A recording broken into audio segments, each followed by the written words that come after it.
grandchildren laughing in the yard, a will waiting on the desk, and a secret colder than winter nights. One DNA test. Two broken hearts. Will a grandfather's last act of love mend a family on the edge? Sunday dinners hid an unthinkable betrayal. But the oak in their yard has seen it all.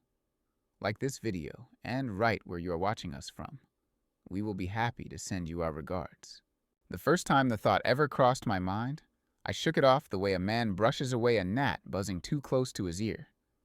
Silly, I told myself. Dangerous, even. Family isn't about blood alone. It's about love. About the Sunday afternoons crowded with laughter and the scent of fried chicken wafting from the kitchen. Yet, still, 5 years ago, a whisper began echoing inside me, soft at first, then louder with every holiday dinner, every photograph framed on the mantel. Something about my grandchildren didn't add up. I noticed it in the curve of a smile that looked nothing like my son's, in the shape of their hands, fingers long and delicate, while ours had always been square and sturdy. At first, I scolded myself. Don't be a fool, old man. You're seeing ghosts in daylight. But the whisper never went away. Back then, I was still strong enough to climb the stairs 2 at a time, still steady on my feet, still the one who could fix a leaky faucet or carry heavy bags from the car. 5 years have a way of humbling a man. Now my chest feels tight when I walk too far, and nights are spent counting the beats of a stubborn heart that sometimes forgets its rhythm. Mortality is no longer a theory. It's a visitor who sits across the table, patient and watchful. And so came the moment when the papers for my will lay before me. My lawyer, a thin fellow with spectacles perched low on his nose, tapped the stack with a practiced hand. "It's best not to delay these things," he said. "None of us know how much time we have." I nodded, but my pen hovered, refusing to move. How could I write names on that page when the whisper still haunted me?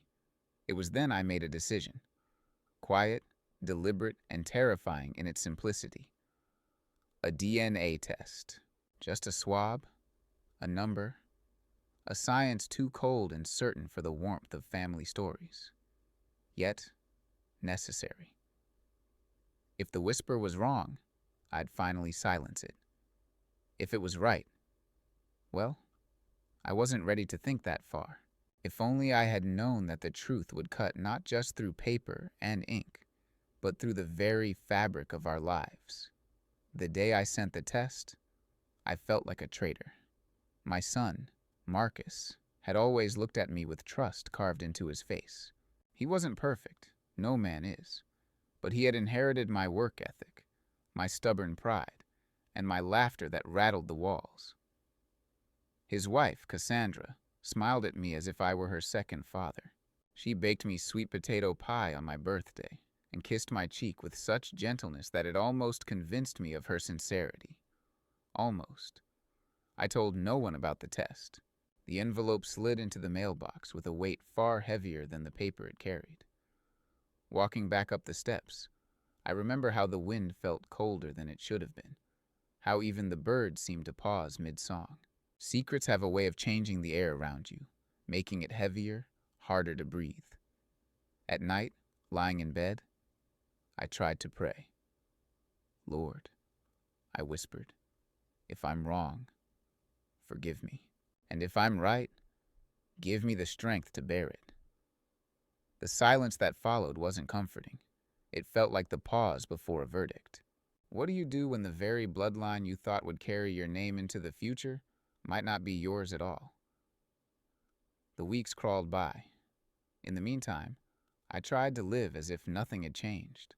I still sat on the porch, rocking chair creaking beneath me, watching the neighborhood children race their bicycles. I still went to church on Sundays, though my amen felt weaker each time. And when my grandchildren came running, arms wide, voices shrill with joy, I still gathered them close. Their hair brushed against my chin. Their laughter filled my chest. But in the hollow behind my ribs, doubt kept gnawing. Then one morning, the letter arrived. White envelope. My name printed neat across the front. I held it in my hand like it might burn me. My fingers trembled, and the rocking chair stilled. For a long while, I simply stared. Maybe if I didn't open it, the whisper would remain just that, a whisper, not a wound. But the truth doesn't wait forever. I tore the flap, and everything I had feared for 5 years spilled into daylight. The numbers on that page told a story colder than any winter night. But the story wasn't finished. It had only begun. The numbers were not gentle. They didn't whisper or console. They shouted in the silence of my living room. I read them once, twice, 3 times, hoping my eyes had stumbled. But they had not. The children I had loved, spoiled, and prayed over carried none of my blood. I felt my chest tighten as though an invisible hand pressed hard against my sternum. Not anger, not yet. More like a deep fracture, running silent and unseen, the kind that makes a house look whole from the outside, but unsafe within. I folded the paper slowly, pressing the crease flat with a trembling thumb. For a moment, I laid it on the coffee table, then pulled it back into my lap, as if the truth might vanish if I kept it close enough. But the truth has claws. Once it grips, it does not let go. I thought of Marcus, my son, my only boy. He had lived his whole life believing that the children calling him daddy were his. He had worked 2 jobs when times were hard, worn out the soles of his shoes, missed sleep, so that his family would have a roof and food on the table. How would I tell him? How could I place this knife in his hands, knowing it would cut deeper than anything he had faced before? And Cassandra. I remembered her wide smile when she first came to our home, years ago, carrying a peach cobbler and calling me Mr. Davis, in a tone sweet enough to melt stone.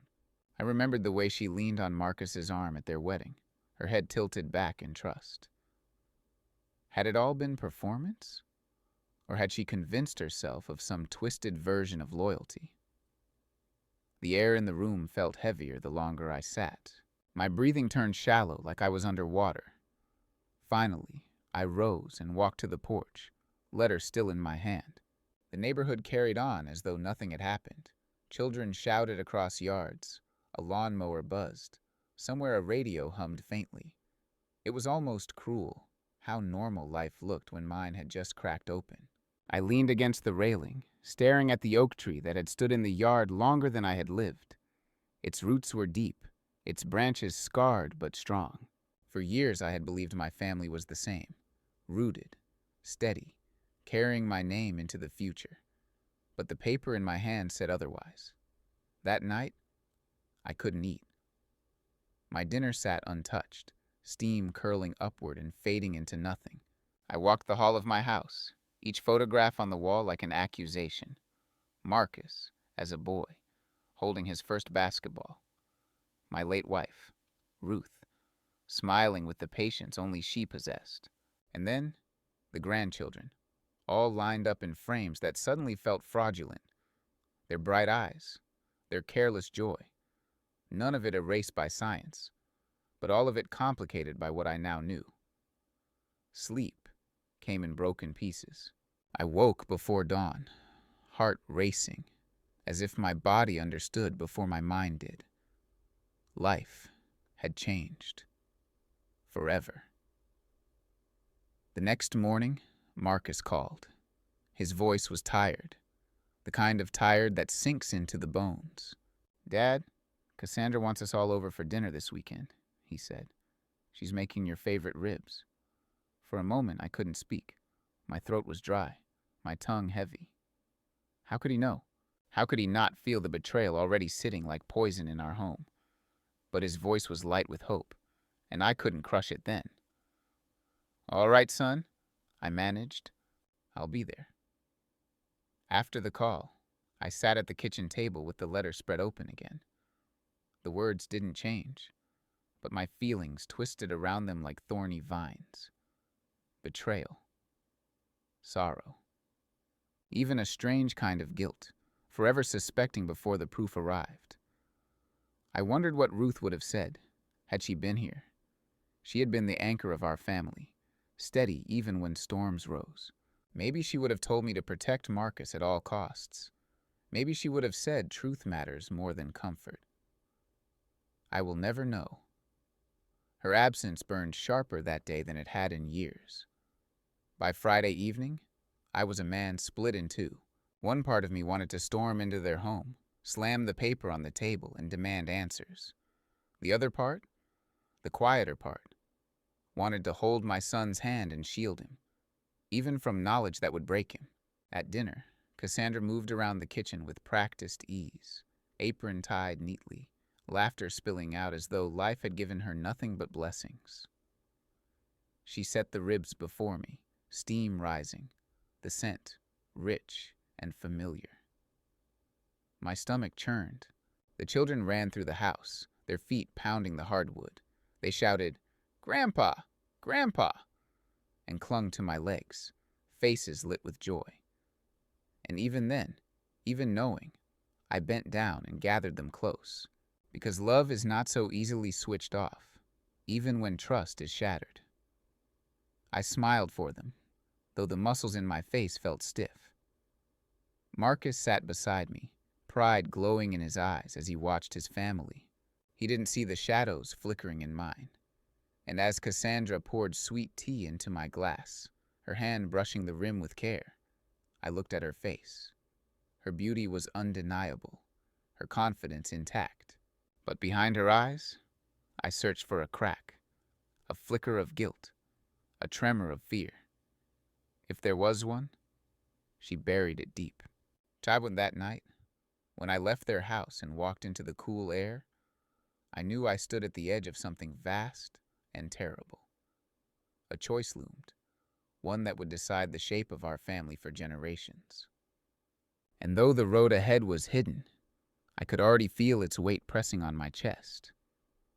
The drive home from Marcus's house felt longer than usual. The road stretched out like an endless ribbon under the streetlights, each beam casting shadows that seemed to reach for me through the windshield. My hands gripped the steering wheel too tightly, and the letter sat folded in my jacket pocket, heavier than stone. Every time I thought about throwing it out, a voice inside me whispered, "Coward. Truth doesn't disappear because you turn away from it." I parked in front of my house and sat for a long time in the silence of the car. The porch light flickered faintly, moths circling like restless spirits. I thought about how many times Ruth had stood on that porch, waiting for me to come home, her face lit with that patient smile. The house still smelled faintly of her perfume if you opened the old cedar chest in the bedroom. She would have known what to do. She always did. But she wasn't here. That absence felt louder than any voice. Inside, I brewed coffee I didn't need. The bitter scent filled the kitchen, mingling with the faint must of old wood. I spread the letter on the table again, tracing the numbers as if they were foreign symbols I might someday learn to translate differently. But they would not change. Science doesn't bend to hope. I tried to imagine the man whose blood did run in those children's veins. Was he still around? A shadow in the background, faceless and smug? Or had he vanished years ago, leaving Cassandra to weave her lie into the fabric of our family? The questions tightened around me like barbed wire. Marcus had been such a good boy. I remembered him at 10 years old, dribbling a ball down the cracked pavement, sweat dripping down his forehead as he looked back at me with a grin. "You see that, Dad? One day, I'll play in college." He hadn't made it that far, but he worked hard, steady, never once shirking responsibility. He deserved truth. He deserved loyalty. He deserved children who were his own. And what did I deserve? Perhaps nothing more than this bitter revelation. After all, hadn't I been the one to doubt silently for years, without proof? Hadn't I already built this prison in my mind long before the letter confirmed it? The clock struck midnight. I carried the letter to the bedroom and placed it in the top drawer of the nightstand, sliding it under old bills and half-forgotten receipts. My hand lingered there, unwilling to close the drawer, as if hiding it away might grant me one last night of ignorance. But when I finally pulled the drawer shut, The silence of the room felt even heavier. Kako morning came with gray skies. The world looked muted, as though it too carried a secret it could not share. I dressed slowly, each movement weighed down by thought. At church that Sunday, the hymns rang hollow in my ears. The choir lifted their voices, hands swaying, but I stood still. Words of praise caught in my throat, my lips moving, but no sound emerging. When the pastor preached about truth setting us free, I nearly laughed. Truth doesn't free. It binds.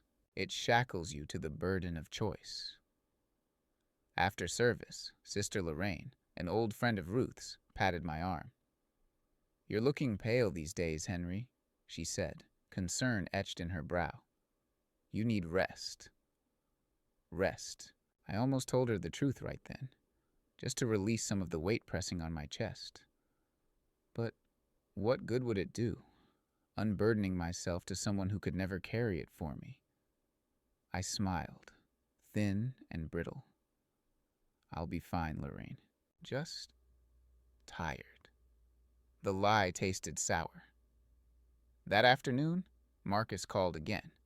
His voice was brighter this time, carrying the easy warmth I'd known all his life.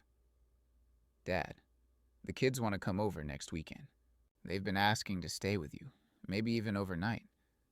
Is that all right?" My heart twisted. Their laughter had always filled this old house with light, chasing away the loneliness that crept in after Ruth passed. And yet now, knowing, it felt different. It felt borrowed. Still, I couldn't bring myself to deny them. "Of course," I said. "I'll have the guest room ready." When the call ended, I sat in the living room, staring at Ruth's portrait on the wall. Her eyes, painted in soft tones years ago, seemed to question me. What kind of legacy was I leaving? A man too afraid to confront lies? Or a man willing to rip apart his own son's world for the sake of truth? The weekend came, and the children tumbled through the door with shouts and giggles, dropping their backpacks, racing up the stairs. I stood at the threshold, watching them, heart pulled in two directions. They were innocent of all this, blissfully unaware. Their love for me was real, whatever the test said. Later, when the house grew quiet, I found myself sitting on the porch with my grandson, Caleb. He leaned against me, his head resting on my arm, eyes heavy with sleep. "Grandpa," he mumbled, "you'll always be here, right?" I swallowed hard. The words rose in my throat, but I could not say them. Instead, I brushed a hand over his hair and whispered, "I'll be here as long as I can." The stars blinked faintly above us, distant and cold, and I realized then that this secret would not remain in the shadows forever. It was only a matter of time before the truth demanded to be spoken aloud, and when that moment came, nothing would ever be the same. The days after the children's visit passed in slow motion. The house, once filled with their laughter, seemed quieter than ever. I walked from room to room, noticing the echoes of their voices still lingering in corners, like the scent of Ruth's perfume that sometimes floated from the cedar chest. Every sound reminded me of what I knew, but could not yet speak. I tried to live as if the letter hadn't arrived. I swept the porch, watered the plants, even polished Ruth's old silver candlesticks. But each chore felt hollow, performed by a man whose mind had already left him. The truth sat in the nightstand drawer, humming like a distant storm, and no amount of busy work could silence it. One evening, as the sun bled into the horizon and painted the sky with streaks of orange and violet, Marcus dropped by unannounced. He came alone, without Cassandra or the children. He stood in the doorway, shoulders slumped, face pale. "Dad," he said quietly, "can we talk?" I stepped aside and let him in, though my chest tightened. Perhaps he had found the truth already somehow. Perhaps the children's resemblance, or lack thereof, had begun gnawing at him too. We sat in the living room. He leaned forward, elbows on his knees, eyes fixed on the floor. Things with Cassandra, they're not as good as they look. His voice cracked, as though admitting it aloud hurt. I stayed silent, letting him speak. She's distant, he continued. Secretive, always guarding her phone, stepping outside to take calls. The kids, they don't notice, but I feel it. I can't shake the sense that something's wrong. The words pierced me. My fingers twitched toward the drawer upstairs where the letter waited. Yet, I held them back. It wasn't the time. Not yet. Instead, I placed a hand on his shoulder. Marriage can be heavy, son, I said softly, sometimes heavier than we expect. Marcus nodded, but his eyes carried a question he couldn't voice. For a brief moment, I thought of telling him everything, but to do so would shatter him, and I wasn't ready to be the one holding the hammer. When he left, I stood in the doorway, watching his car roll down the street. The ache in my chest deepened. The storm was no longer distant. It was moving closer. The following Sunday at church, I couldn't focus on the sermon. Pastor Williams spoke about truth being a light in the darkness, but all I felt was the weight of the letter in my pocket. I had folded it and carried it with me that morning, as though its presence demanded acknowledgement even in the house of God. After service, Cassandra approached me with her usual grace. She wore a lavender dress that caught the sunlight, her smile polished as glass. "Mr. Davis," she said sweetly, slipping her arm through mine. "The kids miss you already. You spoil them." You know her tone was playful, but behind her eyes, I searched for something. Fear, guilt, even recognition. Nothing surfaced, only calm confidence, the ease of a woman sure of her place. I forced a smile. Children should be spoiled by their grandparents. That's the way of things. Her grip on my arm tightened briefly before she let go. It was a small gesture, but it sent a chill through me. Did she know I suspected? Did she sense the letter folded in my pocket? Or was I seeing shadows again, conjuring lies in daylight? Later that afternoon, as I sat on my porch with the envelope on my lap, my neighbor Mrs. Holloway stopped by with a plate of peach cobbler. She chatted about her garden, the weather, the price of groceries. I nodded and smiled in the right places, but my mind was elsewhere. When she left, I unfolded the letter again, tracing the black print. The numbers were absolute. They did not bend to charm or pretense. My grandchildren, at least the ones I had thought were mine, were strangers to my bloodline. And Cassandra was the gatekeeper of that secret. The question gnawed. Why? Why had she done it? Was it fear? Convenience? Or was it betrayal so cold that it had no explanation beyond selfishness? That night, I dreamed of Ruth. She stood in the garden, her dress brushing the tall grass, her voice steady as she whispered, "Tell him, Henry. He deserves the truth."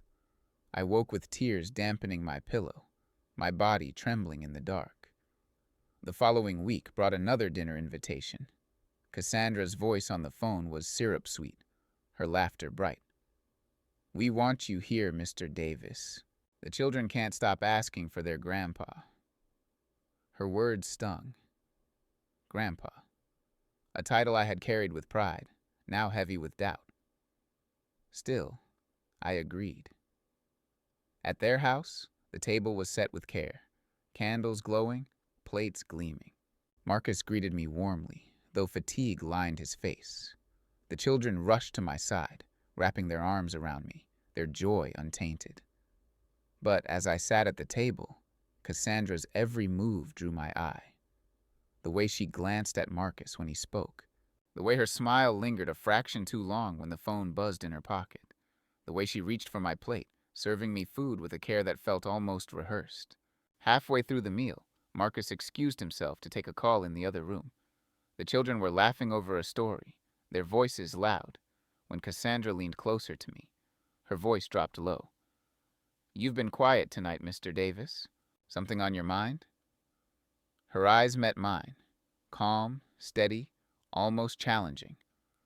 I felt the letter burn in my pocket. For a heartbeat, the words rose in my throat. Yes, I know. I know everything. But they caught, jagged, behind my teeth. Instead, I forced a smile. "Just tired, Cassandra."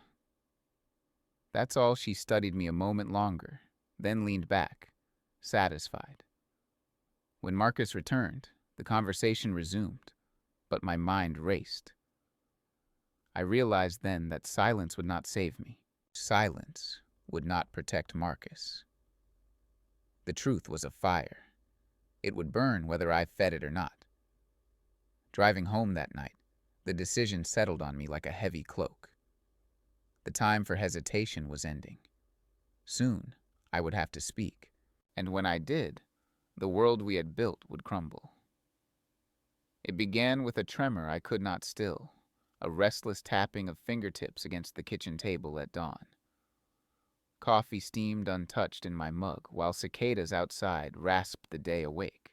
I had spent the night pacing, rehearsing a confession I still could not shape into words. When sunrise spilled across the floorboards, I understood that waiting for courage inside these walls was like asking a fish to breathe on land. I needed air, distance, perspective. Without breakfast, I drove downtown, the city only half awake, traffic lights winking sleepily at near-empty streets. At the corner of Jefferson and Maple stood the rust-brick office of LaSalle and Price, attorneys at law. The brass plaque had dulled with age, but the men inside were known for loyalty to old clients. Mr. Price had drafted my original will. He had also held my hand the morning we buried Ruth. If anyone could help me navigate this storm, it was him. Inside, the receptionist greeted me with a smile that faltered when she saw the strain in my face. Mr. Price ushered me into his wood-paneled office, walls lined with heavy books whose spines promised certainty. I laid the DNA letter on his desk without preamble. As he read, his jaw tightened behind the neat gray beard. "Henry," he said at last, folding his glasses. "This is seismic." He leaned forward, voice low. "Have you verified the lab?" "There are errors sometimes." "I did," I whispered. "Twice." He nodded slowly, then asked the question I had avoided, even in my own thoughts. "What do you want to do?" I stared at the rain-streaked window behind him, where a single early crow flapped against the gray sky. "I need to protect Marcus," I said, "and whatever legacy I leave has to honor truth." We spoke for an hour about legal paths, amendments to the will sealed under attorney-client privilege, trust funds contingent on future testing, strategies that might keep the children from public, humiliation while still safeguarding my estate. The options felt clinical, bloodless, ink on paper where lives should be. Yet, before I left, he pressed a file folder into my hands. "Think on it," he said. "But remember, silence can become its own kind of lie." Outside, thunder rolled in the distance, though the sky held no storm. All the way home, I rehearsed Price's words, trying them on like an ill-fitting coat. By the time I reached my driveway, the coffee in my gut had turned sour. I understood that lawyers could shape outcome, but they could not mend souls. That task would fall to me alone. 2 nights later, I found myself parked half a block from the community center where Cassandra taught evening yoga. Marcus had mentioned the class casually at Sunday lunch. An odd intuition prodded me here.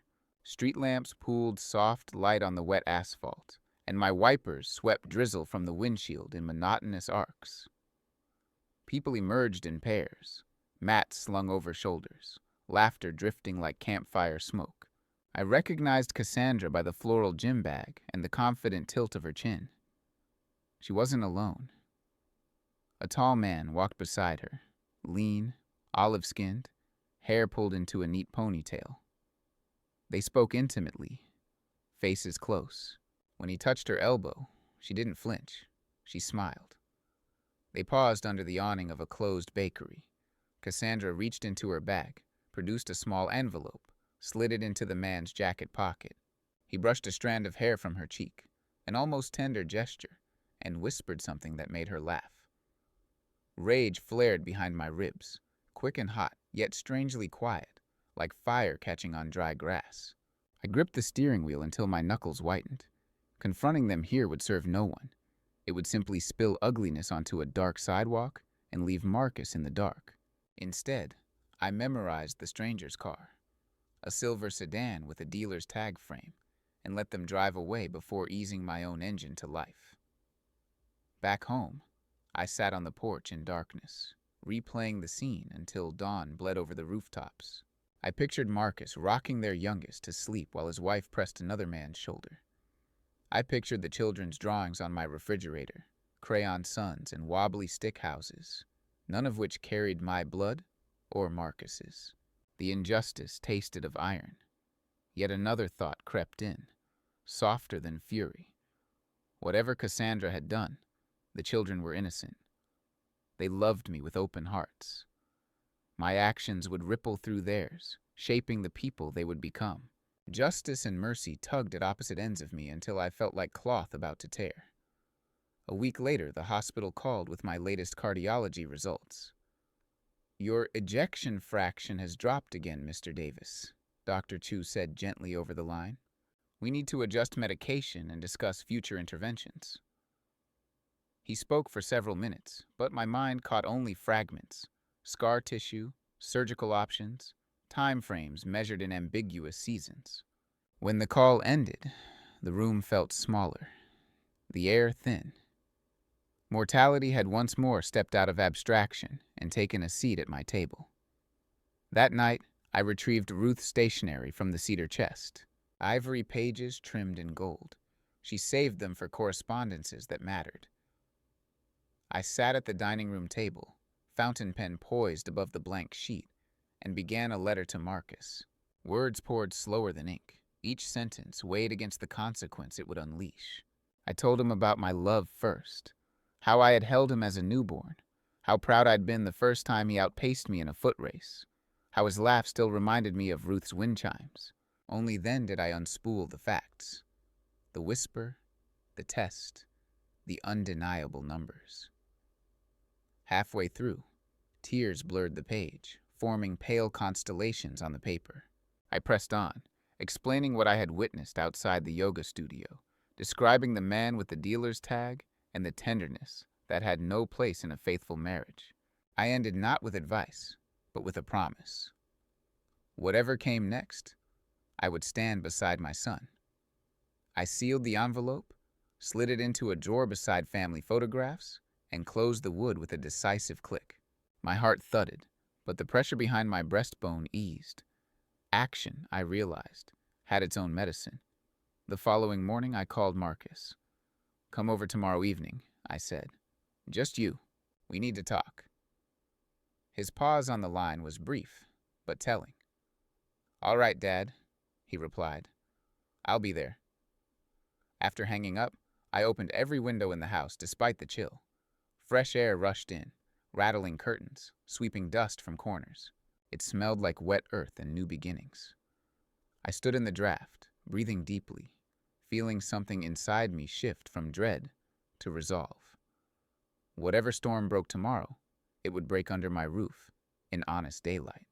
The foundation might crack, but truth, once spoken, would let the rebuilding begin. Marcus arrived just after sunset. Headlights swept across the porch railings before dying, leaving only the glow of my lamp inside. When he stepped through the door, his shoulders looked wider, as though the weight of unspoken worries had broadened them overnight. I gestured him toward the kitchen where Ruth's yellow teapot still sat at the center of the table, an island of warmth amid the chill pressing at the windows. He took the offered chair, but didn't remove his coat. I noticed redness beneath his eyes, the kind sandpapered there by too many nights of shallow sleep. For a moment, words lodged in my throat. The envelope lay between us, ivory against dark wood, its flap unsealed now, but folded over like a hesitant tongue. Marcus reached for it, then for my gaze. Dad, is someone sick? In a manner of speaking, I answered, voice softer than I intended. But the illness is truth that's been hidden. I pushed the envelope toward him. Read. His hands were steady, yet when the first lines met his eyes, a tremor started at the corner of his mouth. He read every paragraph. The DNA percentages, the time-stamped photographs of Cassandra and the man outside yoga, my own testimony of doubt. When he finished, he didn't speak for a long minute. Instead, he stood, crossed to the sink, and stared out at the dark yard where crickets chanted their indifferent hymn. I thought maybe she was unhappy, he said at last, words flat. Thought she might be tired of me working late or that we'd grown apart. His knuckles whitened against the counter. But this is architecture. Years of lies. I rose and moved beside him, but stopped short of placing a hand on his shoulder. His grief crackled like live wire. Touching it might burn us both. What do you need from me? I asked. He let out a breath that shook. I need to understand how long you've known. I told him everything. The first flicker of suspicion 5 years earlier. The test. The bakery awning. Shame colored the spaces between my sentences. He heard it and, miraculously, didn't turn away. When silence settled again, it was heavier but cleaner, as after a storm rinses dust from the air. Marcus folded the letter along its original crease, slid it back into the envelope, and finally removed his coat. I'm not leaving tonight, he said. We figure this out together, here. We talked until the grandfather clock struck 2. Somewhere between strategy and sorrow, an unexpected thing happened. Marcus began to laugh, a short, incredulous bark. Dad, do you remember that camping trip when I was 12? The night we told ghost stories by the fire? I nodded, surprised.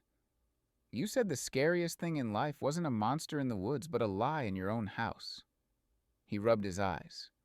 I didn't understand then. The memory lodged between us, bright as the sparks that had leapt from that childhood fire.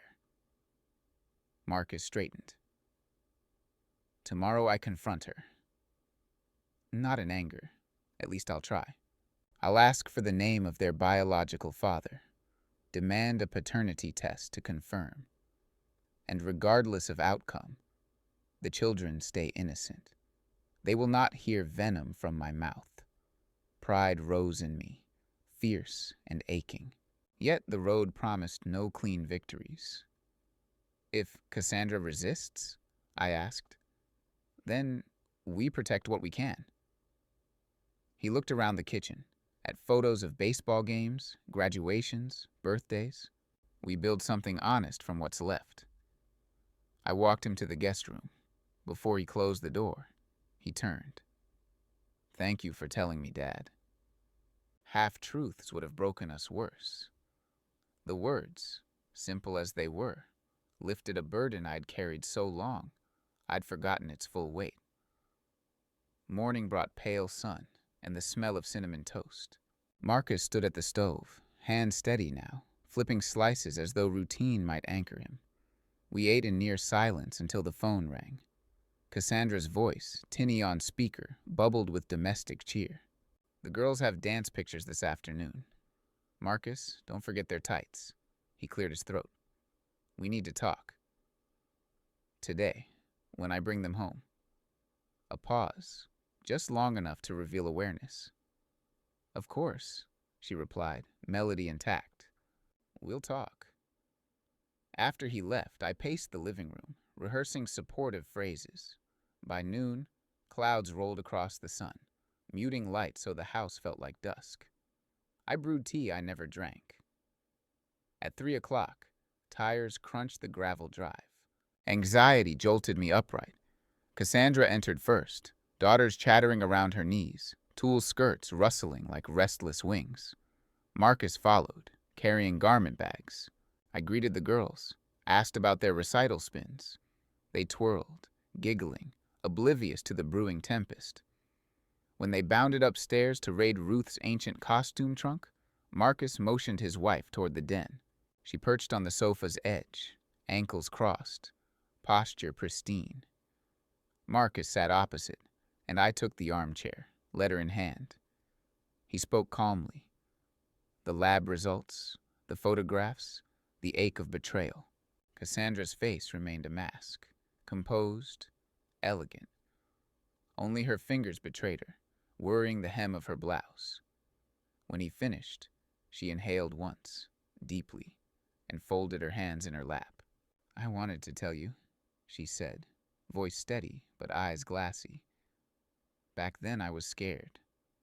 I thought you'd leave.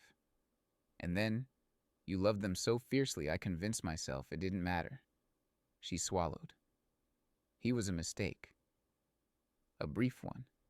By the time I knew I was pregnant, he'd vanished.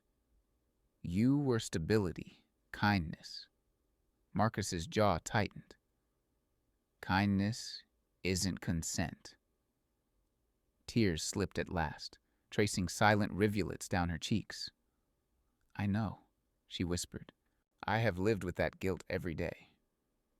Marcus handed her the envelope. "We need paternity tests for each child. If they're mine, we work from there. If not, there will be legal separation. Amicable if possible." Cassandra opened the envelope, skimmed the results, and closed her eyes.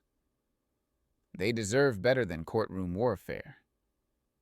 "Then help me give it to them," he said. She nodded once, broken. Upstairs, a drawer slammed, followed by childish laughter. Life, unbothered, continued its chaotic dance. Cassandra wiped her eyes, rose, and moved toward the hallway. At the doorway, she stopped, turned to me. "Mr. Davis, I'm sorry." I met her gaze, saw the fracture lines of remorse. "Your apology is for Marcus now," I replied. "Mine comes later, when the children understand what truth asks of love." She left the room. Marcus let out a breath he'd been holding so long it seemed to deflate his entire frame. We sat in quiet, the ticking clock the only witness. Finally, he spoke. "Dad, I'll stay with the girls at home tonight. Tomorrow we schedule tests." I walked him to the porch. Clouds had parted. Late sun painted the yard gold. He gripped the railing, shoulders eased by inches. "I feel both gutted and lighter," he said. "That's what truth does," I answered. "Cuts you open so healing can begin."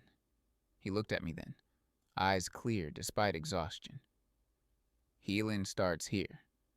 He tapped his chest, then mine. "Thank you, Dad." As his car rolled away, a breeze rustled the oak's leaves above me, scattering a few onto the grass like small, deliberate signatures of change. I realized the climax was not rage or retribution, but the moment of father and son chose honesty over fracture. The aftermath would be long, messy, uncertain.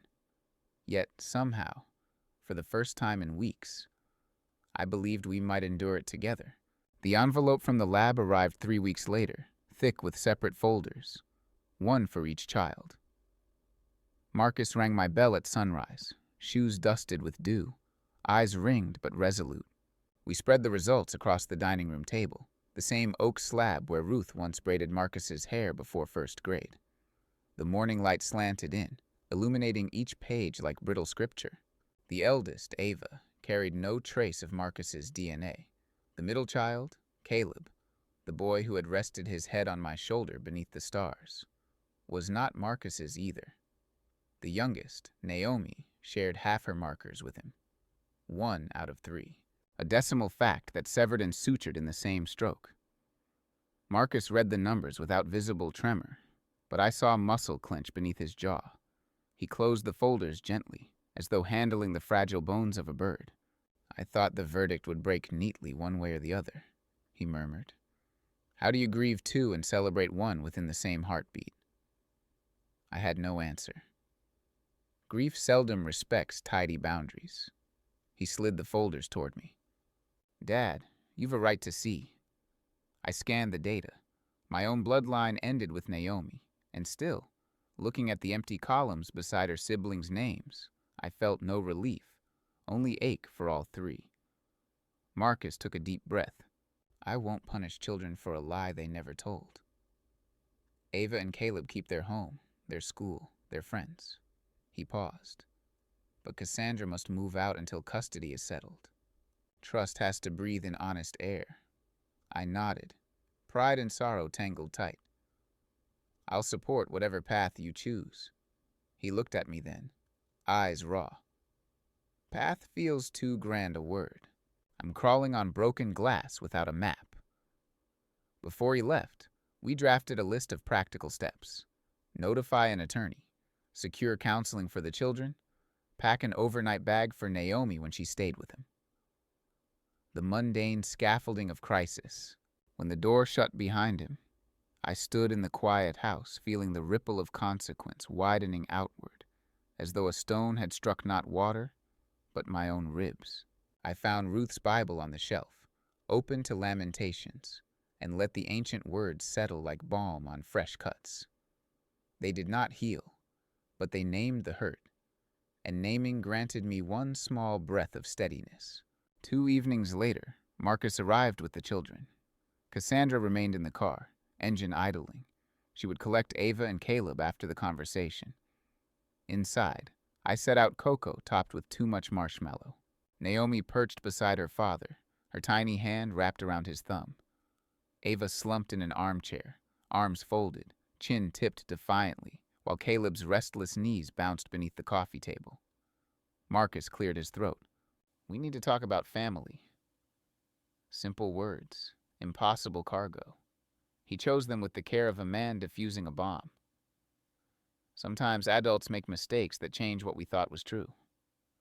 Your mom and I both love you. Grandpa loves you. That part will never change. Ava's eyes narrowed. Are you getting divorced? The question fell like a gavel. Marcus inhaled slowly. Your mom and I need time apart to be honest with each other. But no matter our paperwork, you are loved. He paused, glanced at me. And you'll always have 2 homes. Caleb's voice was small. Will school change? No, Marcus promised. Your routines stay steady. He squeezed their hands. But we'll talk together with a counselor who helps families when big surprises happen. Ava stared at the floor, lips pressed thin. Caleb leaned into my side, his heartbeat fluttering like a trapped bird.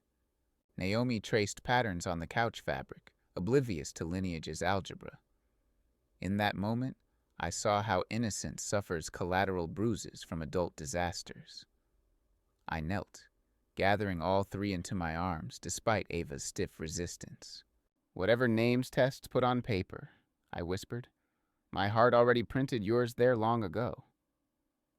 After Coco, Cassandra entered.